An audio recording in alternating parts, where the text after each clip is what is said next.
Vamos a leer lo que es el capítulo 4 del libro de los Efesios. Efesios capítulo 4, y cuando esté ahí me indica con un fuerte amén. Les recordaba que Efesios se dividía en dos partes. Los primeros 3 capítulos, Efesios nos hablaba de la doctrina cristiana, nos hablaba de la realidad de nosotros. Toda doctrina cristiana en Efesios están desde el capítulo 1 hasta el capítulo 3 en esta carta.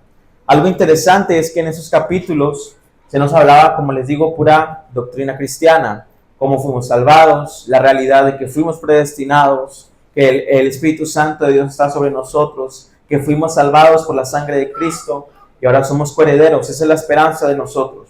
Ya son las riquezas que Pablo en los capítulos del 1 al 3 empieza a narrar a los efesios, recordándoselas o aclarándoselas para ellos, para que después de los capítulos 1 al 3 Pablo empiece a hablar de cómo es un hijo de Dios. Primero les dijo, ustedes son hijos de Dios. ¿Por qué? Y les explica por qué son hijos de Dios. Les explica cómo ellos pueden ser una nueva criatura. Cómo un pueblo ajeno al pueblo de Dios ahora es un solo pueblo, judíos y gentiles, dice la palabra.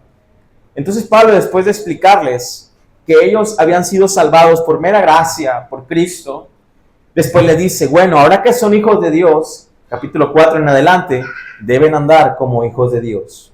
Entonces, capítulo 4 en adelante, Pablo nos va a hablar más mandamientos, más exhortaciones a la iglesia de Efesios y a la iglesia actual por como consecuente.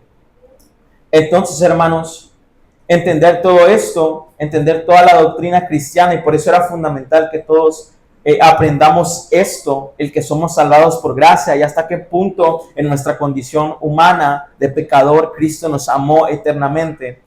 Entender toda esa doctrina nos va a ayudar a después poder caminar correctamente como a Dios le place y como Él nos está llamando. Porque una de las cosas, hermanos, es que es un gran privilegio el ser hijo de Dios. Es un gran privilegio el poder ser salvado. Cuando tú entiendes que ibas directo al infierno, pagando por tus justos pecados, justicia en tu vida, era justo que todos fuéramos a ese lago de fuego.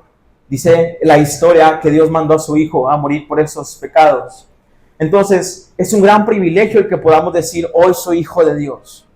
Y hay muchos que lo aportan así, yo soy hijo de Dios, a mí no me hables de esa manera. No digas maldiciones, a veces dicen, está el hijo de Dios, el que vaya a la iglesia. A veces lo portan con mucho orgullo, y es así, hermano, es una riqueza el ser hijo de Dios. Pero no ignoremos que el ser hijo de Dios también es de mucha responsabilidad. Tanto un privilegio como una responsabilidad. Por eso Pablo primero les dijo la realidad de ellos, y después les explicó, pero tienen que andar como hijos de Dios. Yo les decía a los jóvenes, si yo les digo una adivinanza, este es un animal que hace como pato, pero no es un pato, que camina como un pato, pero no es un pato, que tiene plumas como un pato, pero no es un pato. Van a decir, entonces, ¿qué es? Pues un pato. La realidad, hermanos, es que aunque nosotros nos digamos, soy hijo de Dios, pero hablemos de otra manera, odiemos a las personas, no podamos hacer un perdón a nuestras vidas, no podemos dejar que alguien nos ofenda, la realidad es que no está siendo coherente lo que somos. Amén. Gloria a Dios. Déjenme acomodar aquí. Gloria a Dios, aleluya. Sí, sí, gloria a Dios. Gloria a Dios, aleluya. Gloria a Dios, aleluya. Sí. Gloria a Dios, aleluya. Gloria a Dios. Sí, sí, gloria a Dios. Gloria a Dios, aleluya. Sí, gloria a Dios. Gloria a Dios, aleluya. Sí. A ver si puedo usar el otro. Sí. Sí, gloria a Dios.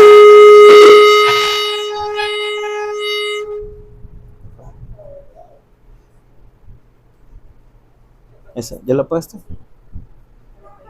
Okay. ¿Esa no? Sí, sí, gloria a Dios. Gloria a Dios. Bueno, hermanos, seguimos. Entonces, hermanos, les decía, yo puedo decir soy hijo de Dios, soy hijo del pastor, soy amado por Dios, pero si mis acciones no reflejan que soy realmente un hijo de Dios, realmente me debo cuestionar si soy realmente un hijo de Dios. Por eso Pablo primero les explica la gracia, el ser hijos de Dios. Pero después dice, hay una responsabilidad, hay que actuar como hijos de Dios. Es incoherente que un hijo de Dios no actúe como un hijo de Dios o camine como un hijo de Dios. Entonces, hoy veremos, hermanos, el cómo debemos andar como iglesia. Después va a tocar otros temas como en la familia y en otros aspectos, pero en esta ocasión va a hablar sobre la iglesia, la unidad que debe haber en la iglesia. Después de entender esta doctrina, hay una responsabilidad. Después de tener el privilegio, hay una responsabilidad en cada uno de cómo debemos andar. Y dice la palabra en Efesios 4, versículo 1, dice, yo pues, preso en el Señor, os ruego que andéis como es digno de la vocación con que fuisteis llamados. Más adelante dice en el versículo 12, a fin de perfeccionar a los santos para la obra del ministerio, para la edificación del cuerpo de Cristo, hasta que todos lleguemos a la unidad de la fe y del conocimiento del Hijo de Dios, a un varón perfecto, a la medida de la estatura de la plenitud de Cristo, para que ya no seamos niños fluctuantes, llevados por doquiera, de todo viento de doctrina, por estratagema de hombres que para engañar emplean con astucia las artimañas del error, sino que siguiendo la verdad en amor, crezcamos en todo en aquel que es la cabeza, esto es Cristo, de quien todo el cuerpo bien concertado y unido entre sí por todas las coyunturas que se ayudan mutuamente, según la actividad propia de cada miembro, recibe su crecimiento para ir edificándose en amor. Amén. Es lo que está diciendo aquí Pablo, hermanos. Es de la misma manera en que dos personas se unen en matrimonio. Se dice que la palabra nos dice que cuando dos personas se unen en matrimonio son uno solo. No sé si han escuchado esa frase. Cuando dos personas se unen en matrimonio son una sola. Los problemas de ella me afectan a mí. Los problemas de él me afectan a mí. Si tú lastimas a ella, me lastimas a mí. En ese aspecto quiere decir que son una sola carne, una sola persona. De esa misma manera, hermanos, la iglesia debe ser una sola. Alguien está llorando, hay que llorar con él, hay que consolarlo. Alguien está alegre, hay que alegrarnos con él. La palabra llama y está Pablo preocupado en esta ocasión porque la iglesia primero aplique la unidad, que sean unidos. No puede haber una iglesia dividida. Fomentar el crecimiento y también la unidad. Y cuando una iglesia está unida, crece. Y cuando la iglesia crece, es que está unida. Entonces, todo eso nos lleva a fomentar la unidad en la práctica de nosotros, hermanos. Y es necesario que nosotros hagamos un esfuerzo, porque el mundo, hermano, nos enseña a ser individualistas. Nos enseña a buscar el propio amor. Nos enseña a buscar lo que nos importa a nosotros. Y la palabra nos dice que seamos conscientes en buscar con diligencia la unidad, el amar a otros, el ver los problemas de los otros. Dios ha puesto la iglesia como consuelo, Dios ha puesto la iglesia para que nos amemos, nos ayudemos. Yo se los decía, esta carrera, aunque muchos sabemos que la salvación es individual, la carrera es en conjunto, hay que ayudarnos. Si alguien se cae, no hay que dejarlo ahí, sino levántese, hermano, vamos a seguir caminando. Y a lo mejor ese mismo hermano que tú levantaste, después en el camino te va a levantar a ti. Pero eso se trata, debe haber una iglesia. A veces, hermanos, tenemos a la familia de carne más unida que a la iglesia. Y es algo que como cultura quizás, es que en familia de sangre y todo por él. Aunque él me haya hecho esto, yo voy a ayudarlo en los momentos difíciles.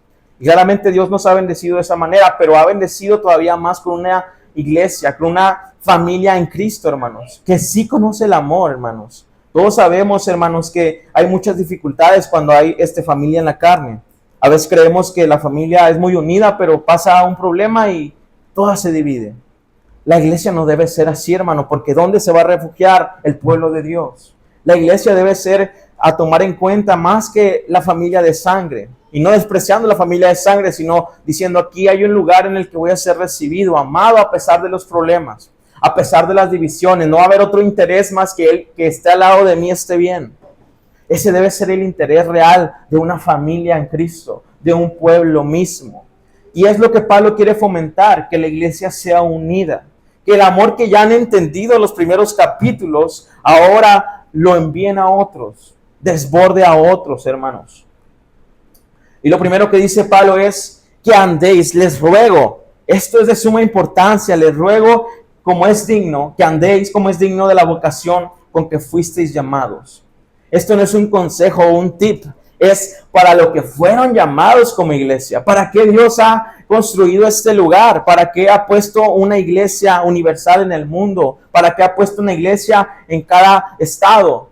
No es para que seamos una comunidad bonita, para que nos juntemos solo a comer, o para que tengamos algo que hacer los domingos, los viernes, o para que pasemos nuestro tiempo, nos sintamos llenos de algo. No, es para que estemos unidos y en la misma iglesia, en el mismo cuerpo de Cristo, tener una relación con Cristo mismo. Dice la palabra que nosotros somos el cuerpo de Cristo. Y si tú quieres una relación con Cristo, debes tener una relación con su cuerpo. Entonces Dios ha establecido la iglesia para muchas cosas que la iglesia no está haciendo, hermanos. Por eso Pablo dice, les ruego que no descuiden esto a los que son llamados, que no estén dividiendo la iglesia, busquen la unidad. No debemos ser como allá afuera, hermanos, buscando el ego propio, buscando el amor propio, buscando solo lo nuestro. Y no me importa que el de atrás o el de al lado esté sufriendo mientras yo esté bien. Debo preocuparme por mis hermanos, debo ponerlos en oración. Debo animarlos si los veo desanimados. Y es algo que debemos hacer conscientemente, porque conscientemente estamos siendo atacados en ese lado. Por eso Pablo, su principal preocupación era esta, que andéis como es digno, que andéis. No dice que anduvieran, no dice que anden, dice andéis, que sigan andando como es digno, que caminen como es digno a lo que fueron llamados. Y ahora vamos a ver, hermanos, cómo podemos caminar en unidad, cómo podemos andar en unidad. Dice la palabra de Dios. Después Pablo les dice, les ruego que andéis como fueron llamados, y después les explica cómo es andar de esa manera. ¿Cómo es andar? Solamente diciéndole a mi hermano, sí es mi hermano en Cristo y así, pero cuando está en dificultad no lo apoyo. ¿Cómo es andar en lo que fuimos llamados? ¿Cómo es andar en unidad? Lo primero que dice Pablo es, versículo 2, con toda humildad. Es lo primero que toca. Hoy vamos a ver poquitos versículos, hermanos. Así que yo sé que ya se quieren acabar el libro, pero hay que sacarle jugo a cada versículo, hermanos. Y hay que detenernos, porque podemos aprender mucho, pero no sirve de nada si no lo aplicamos. Entonces, lo primero que debemos aprender para andar en unidad es con toda humildad, dice Pablo. Debemos tener una baja estima de nosotros mismos, basada en la realidad de nuestra condición delante de Dios. ¿Por qué digo que una baja estima? Y a lo mejor si allá afuera nos escuchan de esta manera, van a decir, bueno, ahí en la iglesia quieren que todos sean con una baja autoestima y estén deprimidos, y no. La realidad, hermanos, es que allá afuera se fomenta el tener una mejor autoestima y tú eres el mejor y no hay nadie como tú y nadie te puede decir que no puedes hacerlo. Pero vamos a ver cómo Pablo se presenta.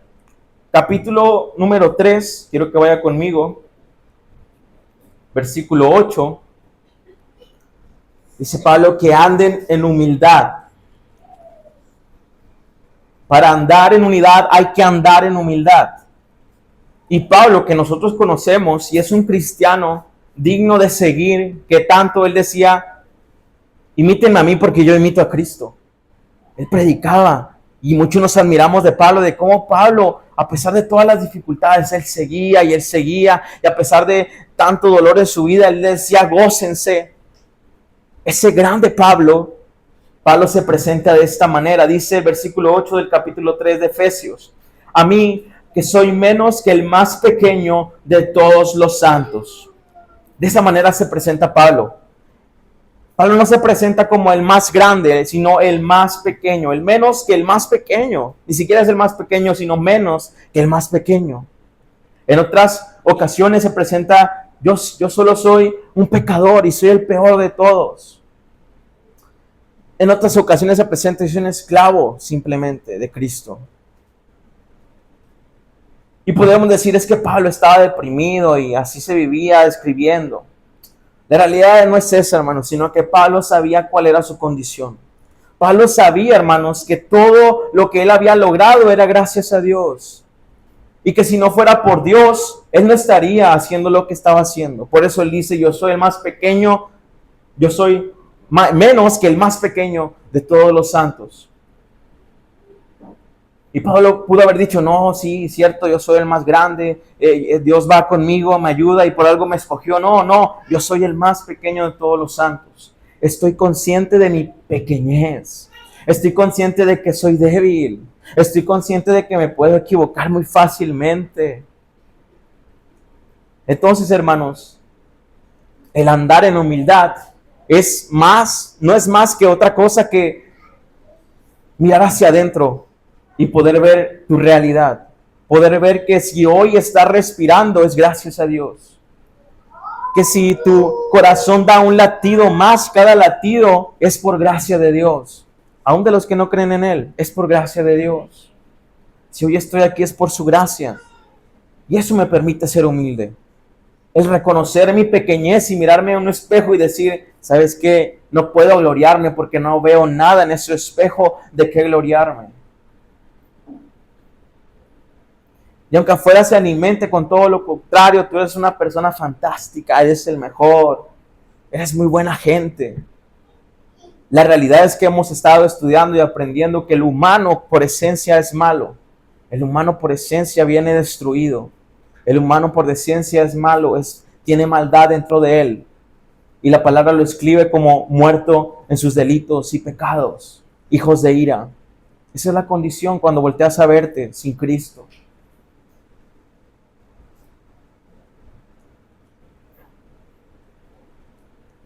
Y la manera, hermanos, en que Cristo muestra a los ciudadanos de su reino, Él dice que en las bienaventuranzas de Cristo, aquellos que son pobres en espíritu son los ciudadanos de su reino. Aquellos que son pobres en espíritu. ¿Qué son los pobres en espíritu? Aquellos que saben que necesitan a Dios. Ser pobre en espíritu no es igual a tener un espíritu pobre. Ser pobre en espíritu es como cuando a ti se te pierde algo y tú lo buscas con ansias porque sabes que lo necesitas. Asimismo, el que se considera pobre en espíritu sabe que necesita de Dios. Sabe que no puede confiar en sí mismo sino solo en Dios. Por eso es pobre en espíritu. Y aunque el hombre, hermanos, tiene cierto grado de dignidad como tal, el humano, porque dice la palabra que a la imagen de Dios los hizo, tiene cierto grado de dignidad, pero eso no es lo que enseña la palabra por completo. Nos muestra que la condición del hombre es mala, muertos en sus delitos y pecados. Pero no todo es eso lo que enseña, sino que también nos muestra que aunque el hombre ese quisiera cambiar, no puede. Si quisiera redimirse, no puede hacerlo. Pero también nos muestra que Dios nos amó, mas Dios muestra su amor para con nosotros, en que aun siendo pecadores, Cristo murió, dice la palabra. Es decir que a pesar de que yo no puedo cambiar, a pesar de mi pecado, Él me amó. Entonces la bondad de Dios tampoco la merezco. Esa es mi condición. Y cuando volteo a ver, por eso Pablo nos enseña primero la doctrina cristiana para entender cuál es nuestra condición. En que Él me amó. ¿Había algo bueno en mí? Pues la verdad es que no. Es más, había algo malo. Era enemigo de Dios, dice la palabra. Pero a Él le plació amarme y escogerme. El pobre en espíritu es aquel que entiende todo esto, hermano. Aquel que reconoce toda la doctrina. Aquel que reconoce esa realidad y actúa también en consecuencia de ella. Aún las cosas más pequeñas de mi vida sé que son gracias a Dios. Entonces nos preguntaríamos, ¿por qué te glorías por ello? Si Dios es aquel que solventa toda necesidad. La esencia de la humildad, es ser pobres en espíritu, saber que necesito de Dios. Y es muy difícil, hermanos, porque somos personas físicas, que vemos. Si yo veo que trabajo y me levanto y me esfuerzo por trabajar, voy a decir, bueno, pues la comida está aquí por mí. Si yo me esfuerzo por cuidarme, por no enfermarme, bueno, tengo salud, es por mí. Y a veces actuamos de esa manera, hermanos, orgullosos. Yo hago. yo solvento mi casa, yo cuido a mi familia. Pero viene algo fuerte y nos toca y nos damos cuenta que no tenemos el control y nos damos cuenta de nuestra debilidad. Así que aún las cosas en las que yo participo, como el trabajar, es gracias a Dios. Es gracias a Dios que hoy hay comida en la mesa. Es gracias a Dios que hoy estoy aquí parado. Y a pesar de que me haya costado mucho trabajar por este dinero, por este plato de comida, sé que es por gracia de Dios y no por mí. Porque Él me ha dado un trabajo, porque Él me ha dado fuerzas, porque Él me ha dado otros días, porque Él me ha dado el respirar. Ese es el hombre, el pobre en espíritu, aquel que sabe que en última instancia siempre depende de Dios, hermano. Y es lo que dice Jesús, aquellos que son pobres en espíritus son ciudadanos de mi reino. Y a lo mejor muchos pensamos, bueno, ¿por qué dice eso Jesús y no los ricos en espíritu? ¿Por qué no los que creen que son ricos? ¿Por qué es eso? Aquel que cree que ya tiene todo no necesita nada más. Aquel que cree que es pobre, que necesita, va a buscar. Por eso pobres en espíritu, que buscan a Dios, que lo necesitan, que se ponen en oración, que buscan su palabra, que vienen a su casa. Saben que si no dependen de Dios pueden flaquear. Esa es la esencia de la verdadera humildad, hermanos. Y la humildad también, mis hermanos, es fundamental para toda relación, tanto amigos como esposos. Cualquier relación que usted me diga, es necesaria la humildad y es fundamental. Y sobre todo en la iglesia es muy importante que todo miembro de la iglesia sepa ser humilde, sepa ser de un pobre en espíritu. Porque casi el 99% de los conflictos explotan por la chispa del orgullo. Ay, es que él me miró de esta manera. Ay, es que este no me saludó. Ay, es que este se comió todos los tacos y no me dejó ninguno. Y es por la chispa del orgullo, mi hermano, que te sientes ofendido y ahí empiezan los conflictos. Y una iglesia que está orgullosa es una iglesia dividida. Es una iglesia individualista. Yo busco lo mío. Yo no sé si el hermano tiene la bendición de Dios, pero yo con que la tenga estoy feliz. Mientras yo esté gozoso, estoy bien. Eso no puede ser en la iglesia. Por eso Pablo le dice, hey, anden como les fue llamados. Anden como se les ha llamado. Humildes, primeramente dice. Humildes. Si Cristo, el Rey del universo, vino a la tierra y no hubo una gota de altivez en Él cuando era alto realmente, ¿por qué nosotros que somos polvo, que somos pecadores, redimidos, puede haber altivez? Porque olvidamos que necesitamos a Dios, porque olvidamos cuál es nuestra condición, porque olvidamos de dónde fuimos sacados, porque olvidamos lo que se nos perdonó a nosotros. No, pero hermano, tú no sabes cómo me han tratado y las veces que yo he intentado ser bueno y me revuelven todo lo contrario. Me atacan a mí, me ofendieron a mí, y mí. Ese es el orgullo. El orgullo no puede estar en la iglesia. Escuché una frase, no sé de dónde venga la verdad, pero me hizo todo el sentido.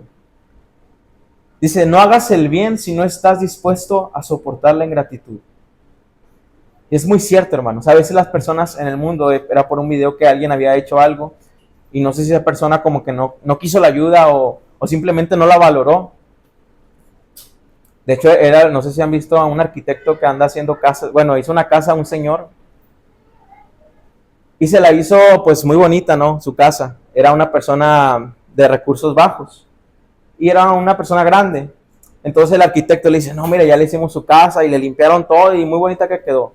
Entonces estaban haciendo la entrevista y el arquitecto le dice, ¿qué tal? ¿Le gustó la casa? Le dice el señor, sí me gustó, pero ahorita ando pendiente con los útiles de mi hija, ¿no puedes ayudar también con eso?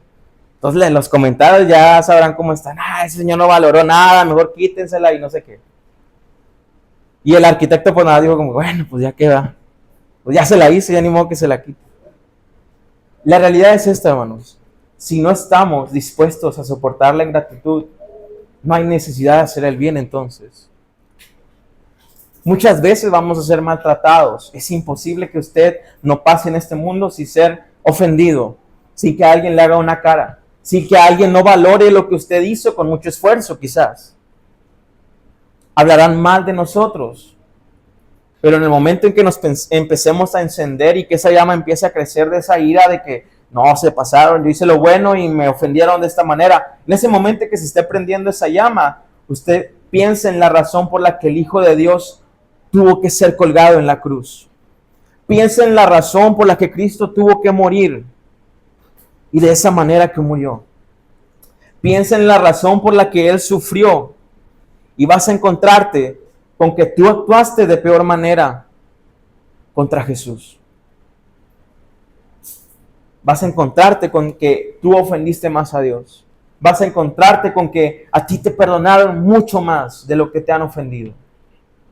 Y por más que te traten mal, nunca te van a tratar tan mal como hemos tratado a Dios, hermanos.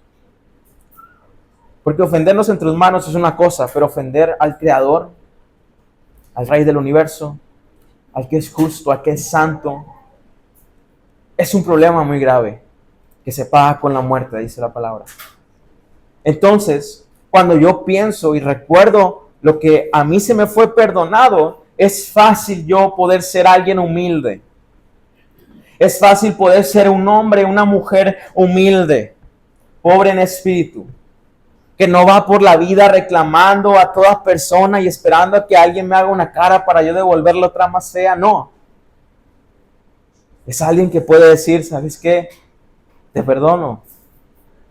¿Sabes qué? A mí se me perdonó mucho más.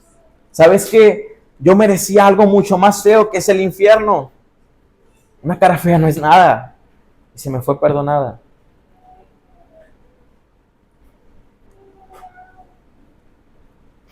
Si queremos preservar en unidad como iglesia, debemos preservar en humildad. Por eso Dios dijo, Jesús, si alguien quiere ser grande, que sea el más pequeño. Y nos enseñó con su ejemplo. El Rey del Universo lavándole los pies a sus discípulos. El Rey del Universo sometiéndose a forma de siervo, en obediencia hasta la muerte de cruz.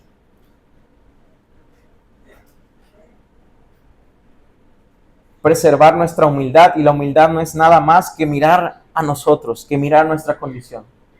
No necesita hacer nada más, ni necesita inventarse algo, porque es una realidad. La realidad es que merecíamos el infierno, pero Cristo murió por nosotros y nos amó. Así que si alguien viene y me hace una cara, lo voy a abrazar y lo voy a bendecir, porque yo fui una persona que fui salva del infierno, hermano. Y si me piden lavar los baños, si me piden estirarme en el piso, y voy a hacerlo, porque gracias a Dios que estoy vivo, que estoy feliz, que estoy alegre, de que tengo una esperanza. No voy a mirar a los demás bajo mi hombro.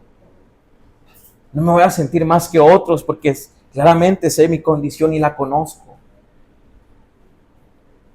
Después dice Pablo, con toda humildad y mansedumbre, dice el versículo 2. Ya vimos lo que es la humildad, pero también dice que anden con mansedumbre. Y este es un término, hermanos, que se confunde mucho. Cuando la gente ve a un hermano, una hermanita muy tímida, muy débil de carácter, muy apartada, va a decir, esa mujer, ese hombre es muy manso, es muy mansito. A lo mejor en su cabeza ya quién sabe cuántas cabezas degolló, pero usted la ve y cerecita y le dice, es mansa, es mansito. La realidad, hermanos, es que la mansedumbre no es debilidad de carácter, no es timidez. La mansedumbre, hermanos, que el mismo Cristo nos revela, es tener poder bajo control, es poner los deseos de los demás sobre los nuestros. Es la capacidad de mirar la necesidad de otro antes que las mías. Eso es ser manso, hermano. Porque si manso sería ser tímido, inseguro, no podríamos decir que Jesús era manso. Y Mateo 11:29, no vayan ahí, se lo leo, dice que yo soy manso y humilde de corazón, dice la palabra, fíjese. Cristo no solo nos dice, háganlo, sino que Él es humilde y manso. Y cuando conocemos a Cristo, sabemos que Él no es alguien débil de carácter, hermano. Yo no conozco un carácter que diga, voy al infierno. Jesús entregó su vida por nosotros y soportó el mismo infierno y entregó su voluntad. Es alguien valiente, de carácter fuerte, alguien valiente. Por eso no podemos entender la mansedumbre como timidez, carácter débil, sino como aquel que pone las necesidades de otros sobre las suyas. Aquel que ve la necesidad primero de aquel. que la suya propia. Y así como la mansedumbre se relaciona incorrectamente con un carácter débil, también se relaciona de manera equivocada el orgullo, el egoísmo, la ira. Está todo el otro lado contrario. Yo le voy a poner un ejemplo y usted quiero que me diga y me responda al finalizar. A lo mejor usted lo ha tenido, a lo mejor no. Cuando usted tiene un jefe que a todo le tienen miedo, ahí viene Ricardo, limpia todo, que todo esté en orden. Le tienen miedo porque si encuentra algún pequeño error, se enciende en furor. Es el jefe que siempre se escucha su voz porque se la pasa gritando. Aquel que se enoja rápidamente con cualquier detalle y todos le tienen respeto. Nadie le aguanta la mirada. Y la gente cuando se refiere a él, dice, este jefe tiene un carácter, ¿qué?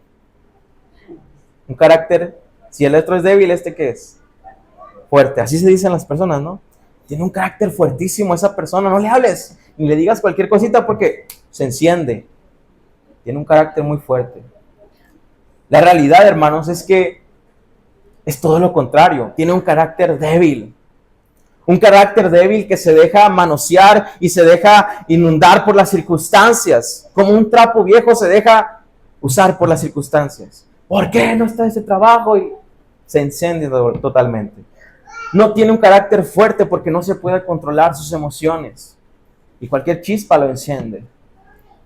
La palabra dice en Proverbios 25-28, se lo voy a leer, dice, como ciudad derribada y sin muro, es el hombre cuyo espíritu no tiene rienda. ¿Se ha escuchado el término como caballo sin rienda? Así es ese hombre. No le podemos decir que tiene un carácter fuerte, porque cualquier emoción no la puede controlar. Y Proverbios nos lo dice, aquel hombre cuyo espíritu no tiene rienda es aquel como ciudad derribada y sin muro, expuesto. Entonces dice la palabra, anden con humildad y también con mansedumbre. El hombre manso posee la capacidad de pensar bíblicamente en cualquier circunstancia que se le presenta.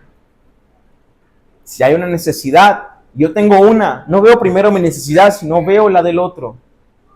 Pienso de manera bíblica, de manera de la que Cristo me enseñó a pensar. Y en medio de este conflicto no veo los pequeños detalles que quizás me hagan menos popular o quizás me hagan menos querido, sino lo que a mí me importa es que el reino de Dios siga creciendo. No, hermano, yo no voy a predicar porque se rieron de mí la otra vez. Me acusaron. Empiezas a tener un orgullo, no eres manso. En medio de este conflicto no es que yo defienda mis derechos o mi reputación. Yo sé que soy un pecador redimido simplemente. A mí lo que me importa es que el reino de Dios siga creciendo, hermano. Eso es la mansedumbre. Es necesario ser mansos como iglesia para seguir prevaleciendo unidos. Si cada quien va resolviendo sus problemas, pues cada quien va a seguir siendo individualista. Si cada quien va a cargar su puerta grande, pues le va a pesar mucho. Si todos cargamos esas puertas, va a ser de más ayuda. Por eso Pablo dice, sean mansos, sean humildes. Dejen de mirar sus problemas simplemente. Ya cuando acuerdes, Dios va a solventar los problemas. Quizás con los mismos hermanos a los que ayudaste. Y cuando en un ambiente, hermanos, no hay mansedumbre, no hay empatía, no hay humildad, realmente no hay unidad. Yo lo experimento mucho en la escuela. Ya al final de los semestres, pues empiezan a hacer más equipos. Todas las materias son en equipos. Entonces, pues es para fomentar lo que vas a vivir allá en el trabajo. Realmente, hermanos, de todos los semestres que he estado al finalizar, no he tenido un amigo cercano realmente. No he tenido a alguien con el que pueda hablar, con el que pueda confiar. Porque en la escuela, hermanos, todos buscan simplemente sacar su 100 y ya.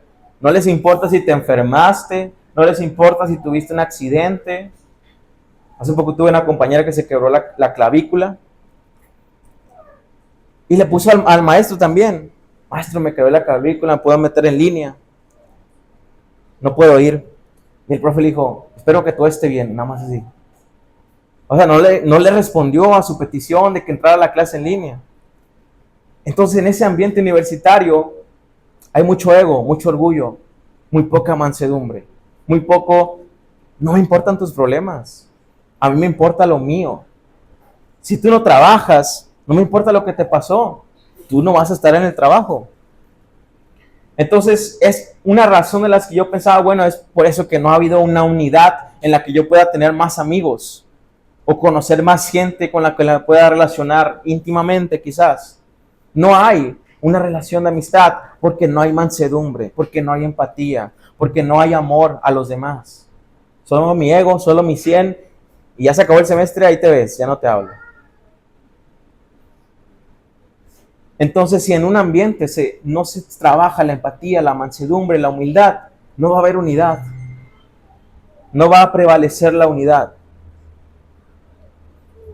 Es por eso que Pablo les dice, anden con toda humildad y con mansedumbre. Después sigue diciendo, hermanos, soportándoos con paciencia los unos a los otros. La tercera cosa para andar en unidad es andar en paciencia. Andar en paciencia es la capacidad de que me ofendieron una vez, me ofendieron otra vez, pero no me quejo. Sigo aguantando la presión. No vas a obtener un golpe de vuelta de mi parte. Estoy soportándonos unos a otros.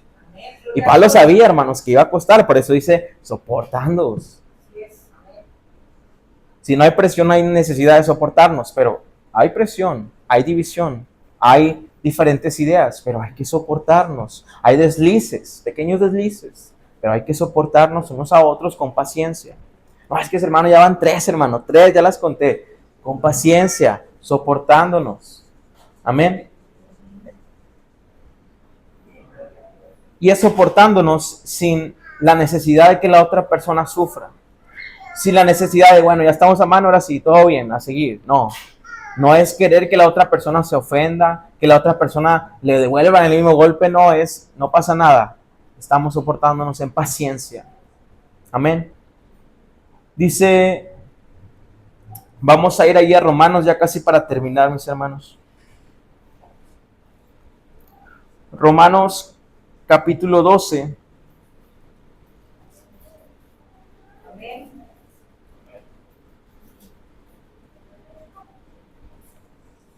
Versículo 17. Cuando esté ahí me indique un amén, por favor. Romanos 12, versículo 17. Dice la palabra, no paguéis a nadie mal por mal, procurad lo bueno delante de todos los hombres.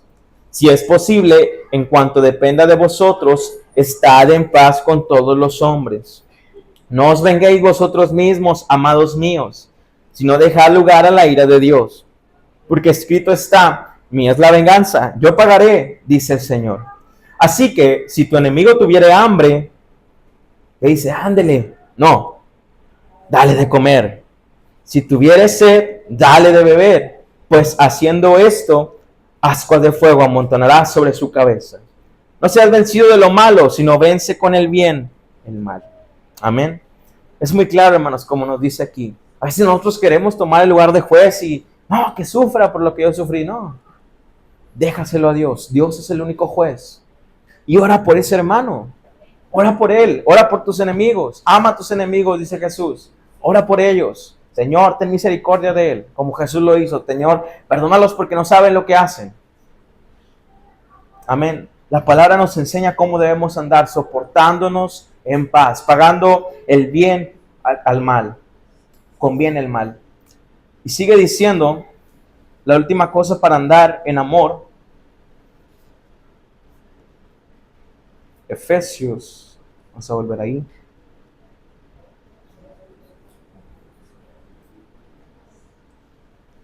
Soportándonos con la paciencia los unos a los otros, y algo que sigue es también en amor, amén.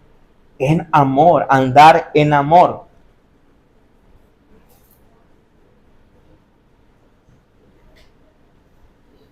Dice Primera de Pedro 4:8, y ante todo, tened entre vosotros ferviente amor, porque el amor cubrirá multitud de pecados.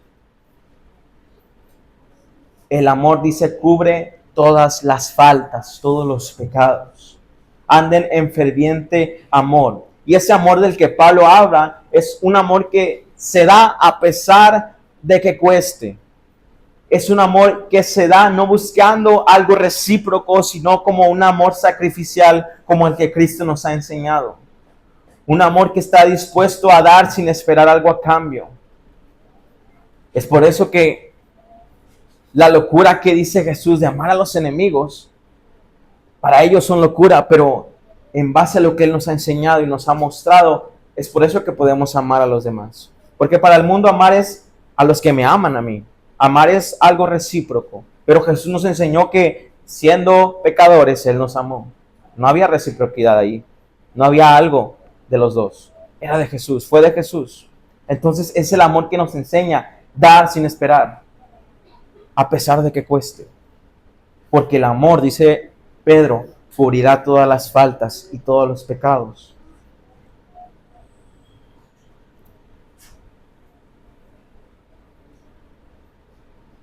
Vamos a volver a Efesios.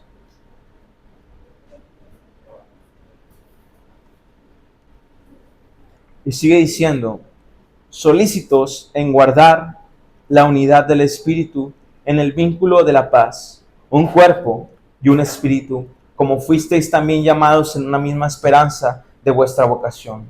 Un Señor, una fe, un bautismo, un Dios y Padre de todos, el cual es sobre todos y por todos y en todos.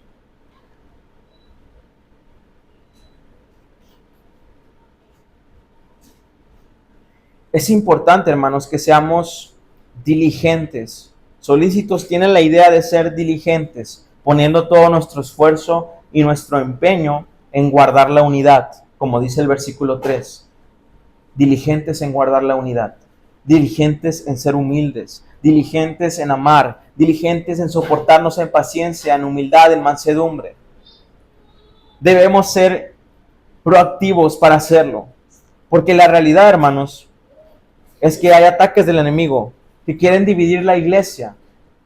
El enemigo va a querer dividir todo lo que pueda, dividir la iglesia, que haya conflictos, que haya cambios de ideas. Y no me crea, yo creo que nadie, ningún verdadero miembro de la iglesia va a decir, sí, me voy a dejar usar por el enemigo para dividir la iglesia. No, el enemigo quizás lo va a hacer sin que él sepa.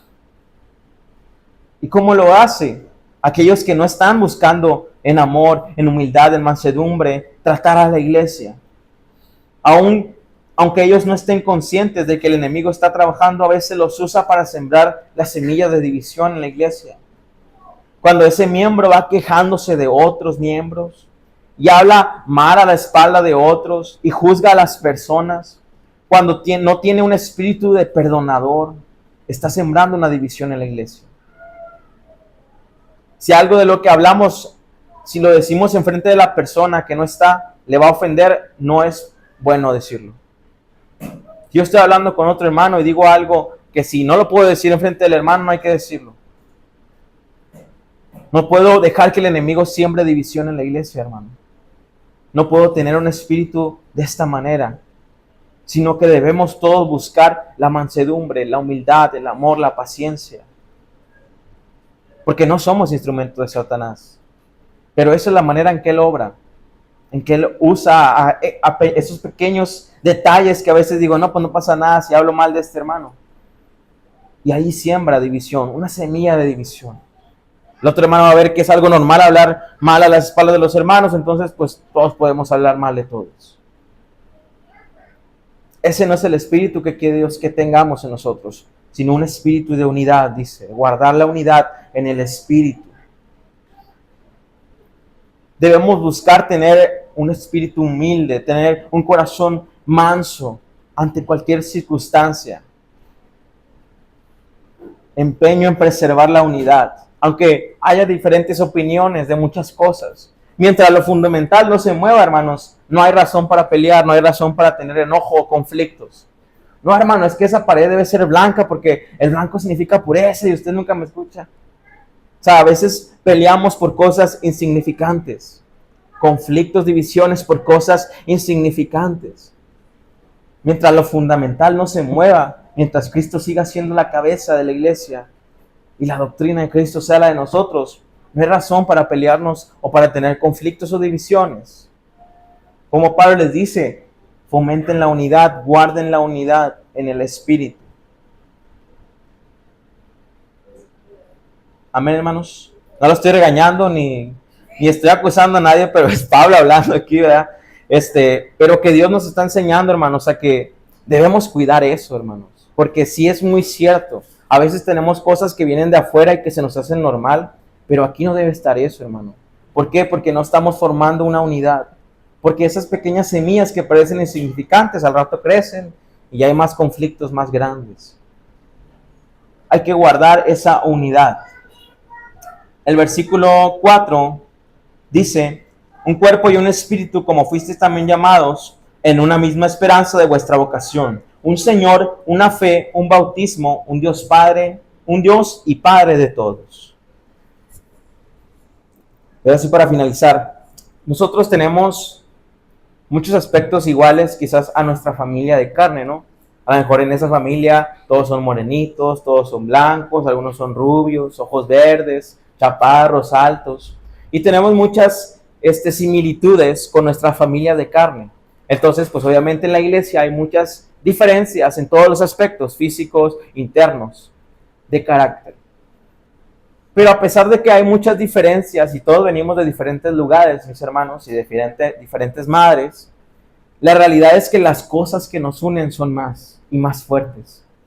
Quizás no me parezco al hermano que está ahí, pero lo que nos une y nos hace uno solo es más fuerte. ¿Cuáles son esas cosas que nos unen, hermanos? La primera es que somos un cuerpo, dice el versículo 4. Un solo cuerpo, y en un cuerpo hay muchos miembros, y miembros fundamentales para la función del cuerpo. Si yo le digo, présteme un riñón, va a decir, hermano, pues no, ¿verdad? Me gusta mi riñón, ¿verdad? Es fundamental.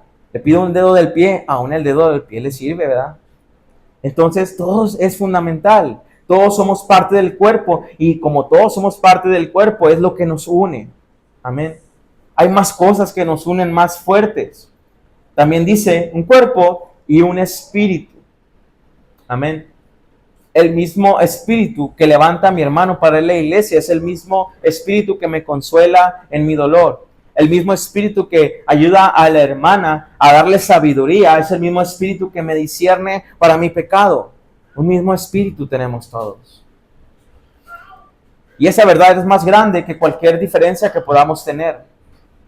Todos somos tenemos un mismo espíritu y somos un mismo cuerpo, el cuerpo de Cristo. Y esas verdades son más grandes que cualquier diferencia. También tenemos una esperanza. Dice la palabra, como fuisteis también llamados en una misma esperanza de vuestra vocación. Amén. Todos tenemos la esperanza de que iremos al cielo por Cristo, por lo que Él hizo, porque Él nos salvó de nuestros pecados y viviremos con Él. Así que no hay razón para tener un conflicto con mi hermano. Te dice, ya voy a ir al cielo, ya no lo voy a ver. No, ahí lo va a ver más todavía, ¿verdad? Entonces arregle las cosas con su hermano, porque con ellos vivirá eternamente una misma esperanza.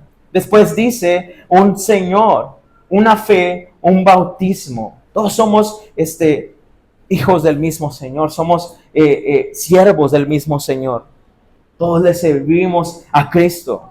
Todos le servimos al mismo Señor. Todos vamos para el mismo camino, obedeciendo los mismos mandamientos. Todos tenemos y creemos en lo mismo, una misma fe. Todos fuimos bautizados por el mismo. Amén. Y todos tenemos un Dios a quien damos cuentas, a quien amamos porque Él nos amó. El mismo. A veces no se entiende por qué hay división en la iglesia si tenemos todo esto de similitudes. O por qué a veces los bautistas le tiran a los pentecostales y todos vamos a donde mismo, hermano. Ya a le gusta andar más loco así, pero él cree en Cristo, él tiene la misma fe, tiene el mismo espíritu. Tiene el mismo Dios y el mismo Padre. O sea que somos todos hermanos. Todos somos hijos del mismo Padre, el cual dice es sobre todos y por todos y en todos. Entonces, hermanos, lo que Pablo nos enseña aquí es que mantengamos la unidad en humildad, en mansedumbre, soportándonos en paz, en paciencia, en amor, pero también que veamos aquello que nos une. Somos unidos, podemos tener unidad porque somos unidos, un mismo cuerpo, un mismo espíritu, una misma esperanza, un mismo Señor, una misma fe, un mismo bautismo, un mismo Dios y un Padre para todos. Amén.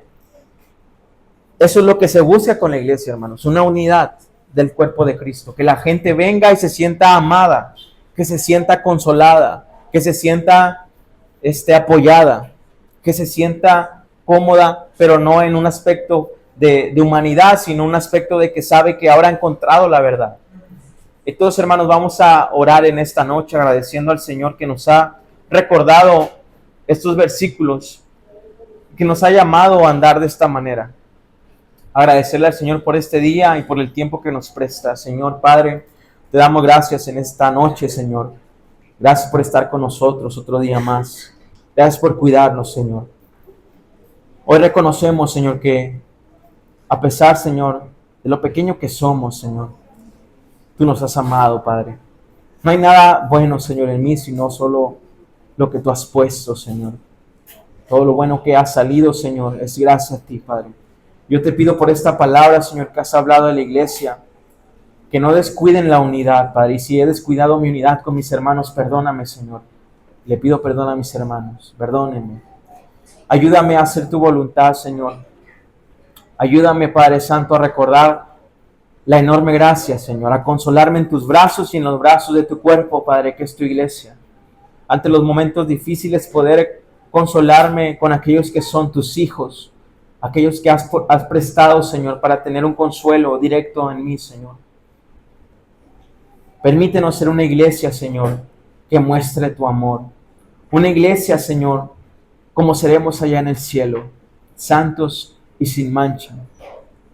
Ayúdanos, Padre Santo, a trabajar cada día, Señor, diligentemente en ser humildes, en no mirar, Señor, a los demás como menos, sino en estimarlos, Señor, sino que podamos ver esas necesidades de nuestros hermanos.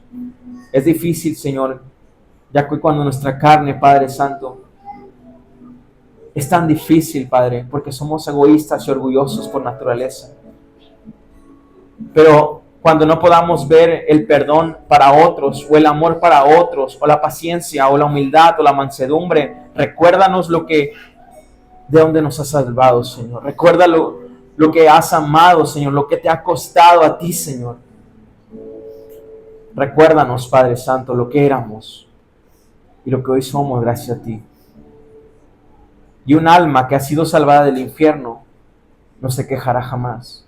Un alma que ha sido salvada de la condenación eterna podrá amar a cualquiera. Un alma, Señor, que ha sido perdonada podrá perdonar a cualquiera. Seamos diligentes en buscar lo que Cristo Jesús nos mostró como ejemplo. Aquel que es manso y humilde de corazón, que está en nosotros. Que tu Espíritu Santo nos ayude, Señor, a andar en unidad como iglesia. Que crezcamos en amor, Señor, te lo pido y te lo ruego. Que cada corazón de esta iglesia se funda en uno solo, Señor. Que cada persona que está aquí, Señor, pueda ver, Señor, los problemas de los demás como suyos propios y el dolor ajeno, Padre Santo, como el suyo. Que seamos una iglesia, Señor, como la que tú nos has mandado a hacer, amándonos unos a otros como tú nos has amado, Señor. Ten misericordia de nosotros por todas las veces que hemos sembrado división, que hemos lastimado a tu iglesia. Ten misericordia de nosotros, Padre, y perdónanos y ayúdanos a ser nuevos, Señor, nuevas criaturas que busquen hacer tu voluntad, que inunden a otros con el amor que tú nos has dado, Padre. Te lo pido en esta hora, Señor, por cada persona, Señor, que está aquí y que no ha venido. Que como iglesia nos permita ser una sola, un solo cuerpo, un mismo espíritu que nos has dado, un mismo Señor, una misma fe, un mismo bautismo, una misma esperanza que tenemos, un mismo Dios y un Padre. Ayúdanos a ver, Señor, esas cosas que nos unen, Padre, que nos identifican, Señor, como familia tuya. y ayúdanos a andar en unidad como tú nos has mandado. Te lo pedimos en esta noche y te damos muchas gracias, Padre, por tu misericordia y tu amor que nos das cada día, Padre. Te damos honra y gloria. En el nombre de Jesús te damos gracias, Señor. Amén y amén.